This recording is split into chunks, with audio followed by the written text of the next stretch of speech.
ইমাতাতুল আদা আনিত তারিক, রাস্তা থেকে কষ্টদায়ক জিনিস সরিয়ে দেওয়া। হরতাল চিরদিনের জন্য হারাম। রাস্তাঘাট বন্ধ করা কাজ চিরদিনের জন্য হারাম। রাসূল সাল্লাল্লাহু আলাইহি সাল্লাম যখনই কোনো জায়গাতে রাস্তা নিয়ে গণ্ডগোল দেখেছেন, তখন তিনি ঘোষণা দিয়েছেন যা ছিল তার ডবল হবে। তাতে যদি বাড়িঘর ভেঙে দেওয়া লাগে সেটাও আদেশ।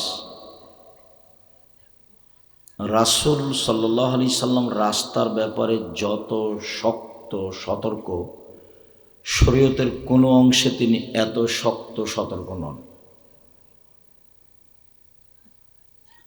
একবার সাহাবীগণ বলছেন যে আমাদের তেমন কোনো জায়গা নেই বসার, তো আমরা রাস্তাতে বসতে চাচ্ছি। তখন আল্লাহ রাসূল বললেন, না, ইয়াকুমুত তারিকা, রাস্তায় বসা থেকে সাবধান, বসতে পাবা না। তখন সাহাবীগণ বলছেন যে কোনো পথই নাই, যে কি করা যায়। তো বললে তাহলে রাস্তায় নিরুপায় হয়ে যদি বসায় লাগে তাহলে কয়েকটা দায়িত্ব পালন করতে হবে।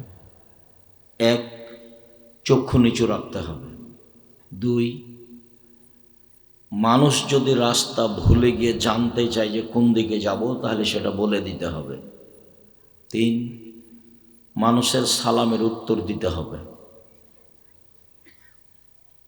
চার, মানুষের চলাচলে যেন অসুবিধা না হয় সেটা লক্ষ্য করতে হবে।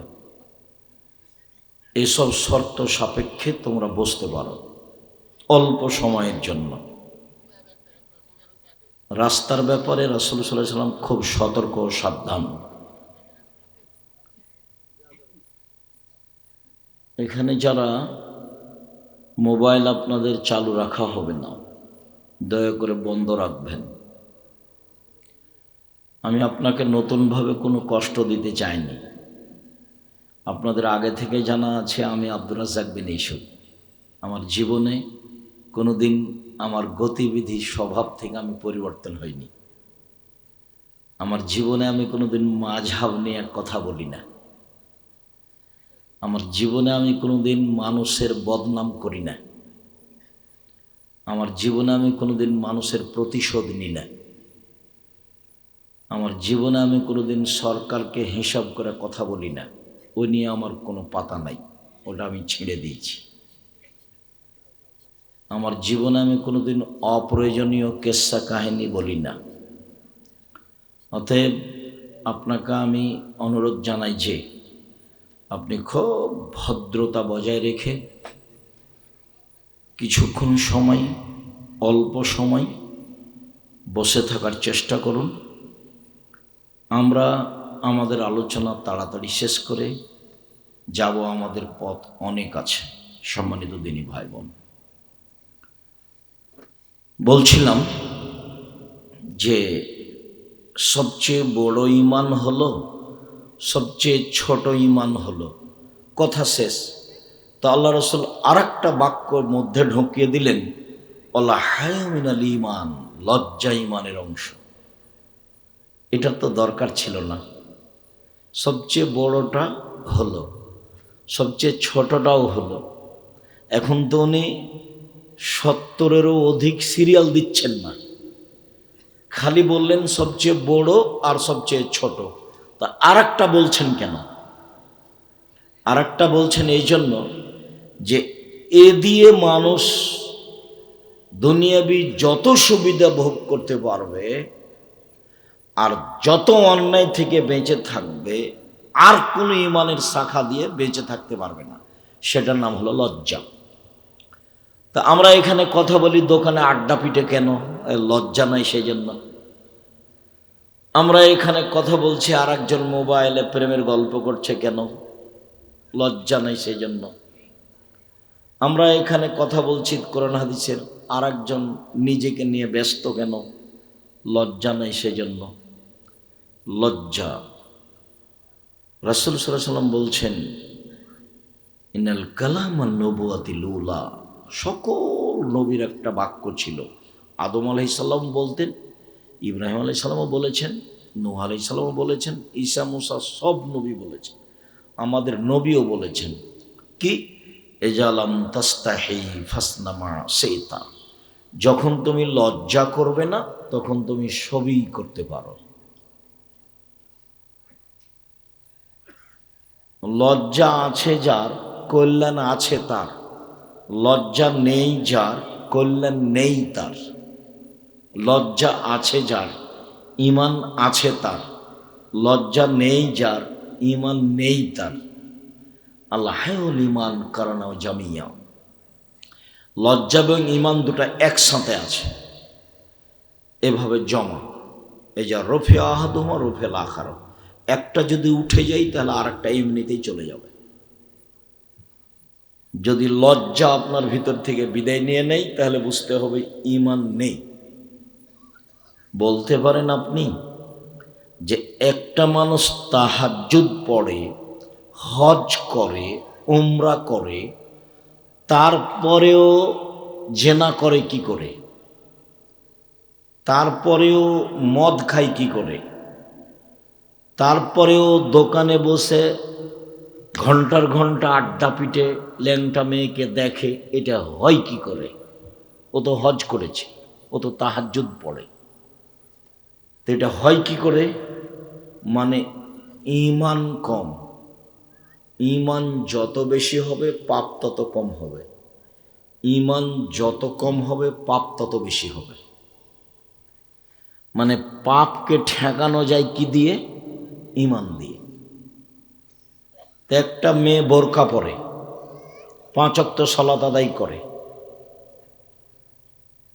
আমরা জানি যে ও পর্দা করে, কিন্তু তার আবার প্রেম প্রীতির গল্পও আছে, দেবর ভাসুরের সাথে তার কথাও আছে, ভগ্নিপতির সাথে তার কথাও আছে। তো কেন? সমস্যাটা কি?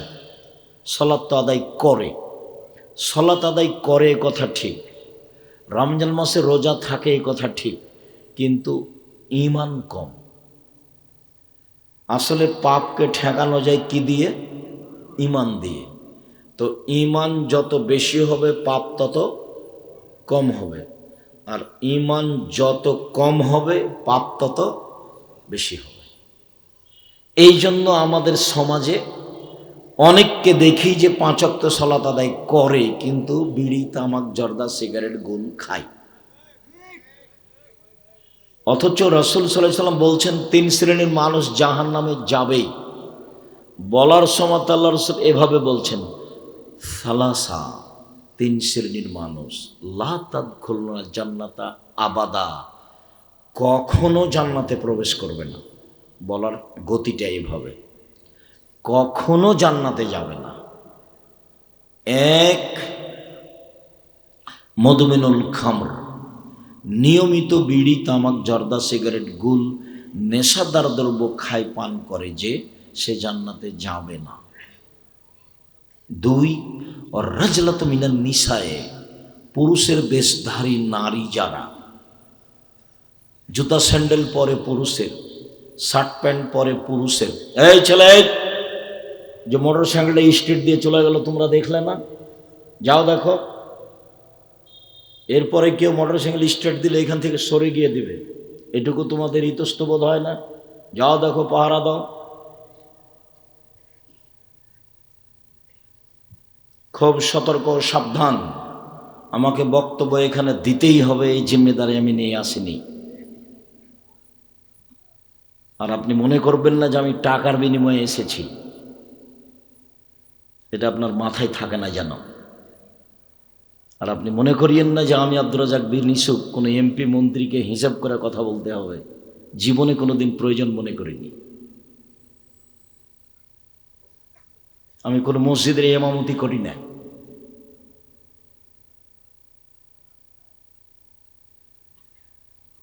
এক মিনিটের জন্য কাউকে হিসাব করে আমাকে ধর্মের কথা বলতে হবে এরকম প্রয়োজন আমার জীবনে ঘটেনি, ভবিষ্যতে ঘটবে না ইনশাআল্লাহ। এটা আমার জোরালো আশা উপরে, ইনশাআল্লাহ। কাজেই পাহারা দাও। এসব যারা দাঁড়িয়ে আছে ছেলেগুলো, এদেরকে চলে যেতে বলো, নাহলে বসতে অনুরোধ করো। হয় বসতে হবে, না হয় চলে যেতে হবে, দুটার মধ্যে একটা। আমি চাইনি তোমার কাছে যে তুমি এখানে একটা বেয়াদবি কিছু দেখিয়ে করো, এটা আমি চাইনি। আর তোমাকে আমি বসতে বাধ্যও করিনি। আমি বলছি তোমার অনুকূলে না হলে কেটে পড়ো। সম্মানিত দিনী ভাই বোন, আর তোমরা যারা দায়িত্ব পালন করতে নিয়েছো তারা একটু চেষ্টা করো, মানুষকে বসতে অনুরোধ করো, অন্যথায় যেতে বলো। সম্মানিত দিনী ভাই বোন, ইবাদতের জগতে সবচেয়ে দামি ইবাদত হলো সিয়াম, রোজা। আর ইবাদতের জগতে সবচেয়ে ব্যতিক্রম ভিন্ন ধরনের ইবাদত হলো সালাত। আর ইবাদতের জগতে সবচেয়ে শক্তিশালী পাওয়ারফুল ইবাদত হলো দান। ইবাদতের জগতে সবচেয়ে শক্তিশালী পাওয়ারফুল ইবাদত কি? দান। হজ আপনার কিছু করতে পারে না। হজ করলে আপনি জান্নাত যেতেও পারেন, নাও পারেন, কিন্তু আরেকজনের কিছু করতে পারবেন না। আপনি দান করেন, আপনার মায়ের নামে, আপনার বাপের নামে, কবরের শাস্তি বন্ধ হয়ে যাবে। এটা ওর ক্ষমতা। আপনি হজ করেন, আপনার বাপের মায়ের নামে হবে না, কবুল হলে হলো, না হলে গেছে। কিছু করতে পারবে না, সালাত পারবে না, সিয়াম পারবে না, হজ পারবে না, পৃথিবীর কোনো ইবাদতই একটা থেকে আরেকটা ঘটাতে পারে না দান ছাড়া। আল্লাহ রসুল বলছেন যে দান মানুষের পাপকে মিটিয়ে দেয়, পানি যেমন আগুনকে নিভিয়ে দেয়। আল্লাহ রসুল বললেন, মহিলারা শোনো, আমি তোমাদেরকে দেখি জাহান্নামী। জাহান্নামের অধিকাংশ মানুষই হচ্ছে নারী। মহিলারা শোনো, জাহান্নামের অধিকাংশ মানুষই হচ্ছে নারী। তোমরা জাহান্নাম থেকে বাঁচার জন্য একটা কাজ করো, দান করো। তাসাদ্দাকনা, তোমরা দান করো, জাহান্নাম থেকে বেঁচে যাওয়া। একটা লোক এসে বলছে, আল্লাহর নবী, আমার মা হঠাৎ করে মারা গেছেন, তো আমার মায়ের নামে দান করলে আমার মা নেকি পাবে কি? হ্যাঁ। আল্লাহর নবী, আমার আব্বা মারা গেছেন, জমি জায়গা অর্থ সম্পদ ছেড়ে গেছেন, আমাকে কিছু বলে যাননি, আমার বাপের নামে দান করলে আমার বাপের পাপ মিটে যাবে কি? কারণ নাম। আল্লাহ নবী বললেন, হ্যাঁ, দান করলে পাপ মিটে যাবে। হাদিস বুখারী মুসলিম। এমন কোনো ইবাদত নাই যেটা করতে পারে। এই জন্য ইবাদতের জগতে সবচেয়ে শক্তিশালী, ক্ষমতাধর, পাওয়ারফুল ইবাদত হলো দান। ইবাদতের জগতে এত শক্তি কোনো ইবাদত রাখে না। আর ইবাদতের জগতে সবচেয়ে দামি ইবাদত হলো সিয়াম, রোজা। এর বিনিময় হলো জান্নাত। সিয়াম থেকে নেকি হয় না, সিয়াম থেকে কি হয়? জান্নাত। আর বিনিময় জান্নাত। এই জন্য বৃহস্পতিবার, সোমবার সিয়াম থাকতে হবে, প্রতি মাসে 3 দিন সিয়াম থাকতে হবে, শাওয়ালের 6টা সিয়াম থাকতে হবে, মহরমের 2টা সিয়াম থাকতে হবে, আরাফার 1টা সিয়াম থাকতে হবে, জুলহিজ্জার 1 তারিখ থেকে 9 তারিখ পর্যন্ত একটানা সিয়াম থাকতে হবে।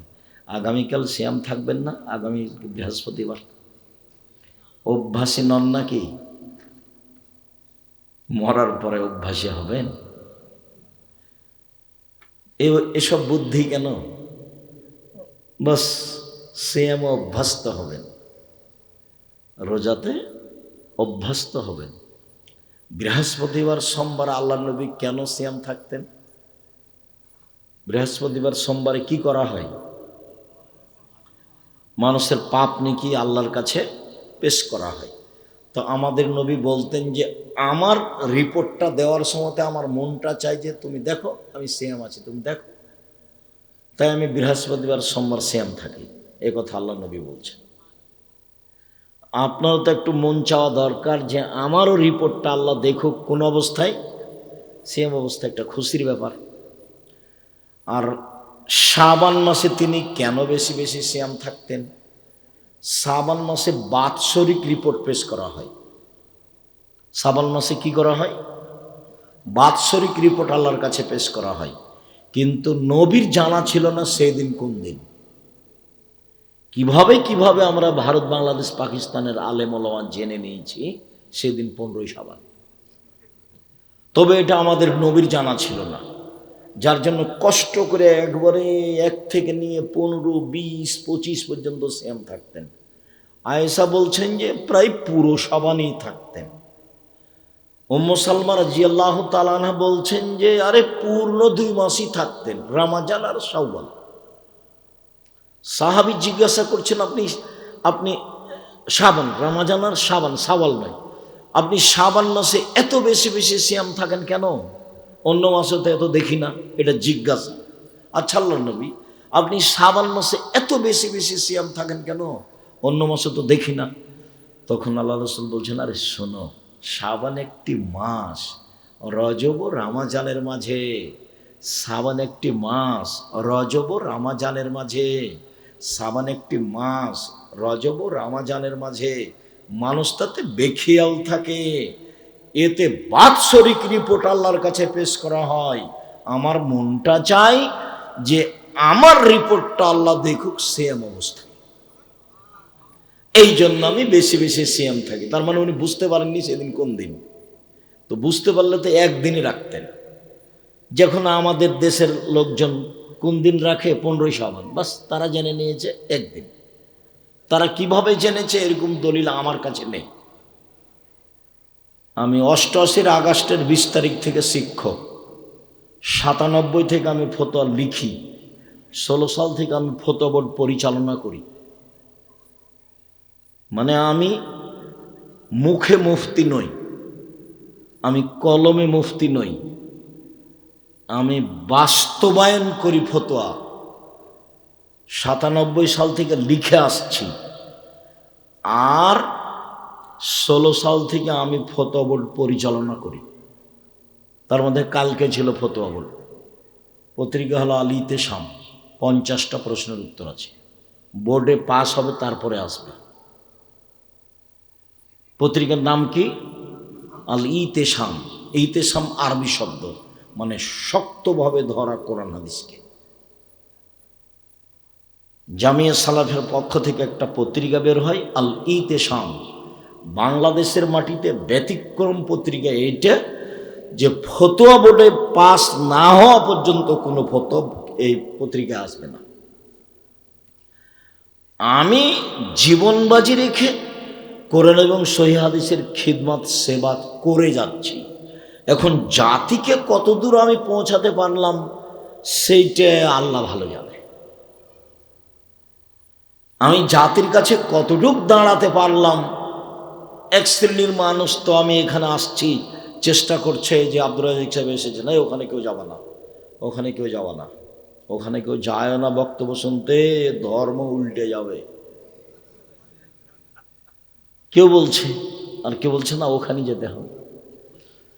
তা যে যাই বলুক, আপনাকে আমি বলি একটা কথা, আল্লাহ তুমি মাফ করো, আমি অহংকারও করিনি, গৌরবও করিনি, আপনার বিশ্বস্ততার জন্য বলি, আমি 90 সাল থেকে নিয়ে এখন পর্যন্ত কোনোদিন অপ্রয়োজনীয় বাক্য বলিনি।